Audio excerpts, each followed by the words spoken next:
आज़ाद कश्मीर के आज इलेक्शन है, जिसमें ये मुल्तान के अंदर जो मुल्तान की नशिस्त है LA42 वादी कश्मीर की तीसरी नशिस्त। यहाँ सुबह से पोलिंग स्टार्ट हो चुकी है अल्हम्दुलिल्लाह। यहाँ बहुत सारी पार्टियों के कैंडिडेट हैं।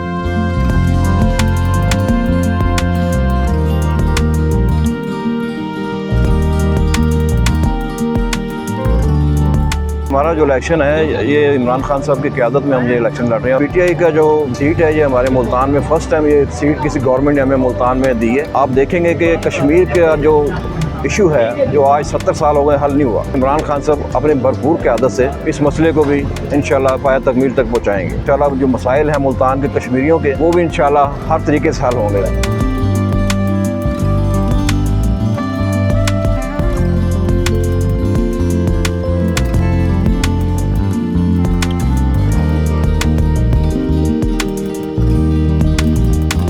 मैं उम्मीद करती हूँ कि जो भी काम बाकी पार्टियां जो ही कर सकी हैं, PTI हुकूमत वो सारे काम सरअंजाम देगी।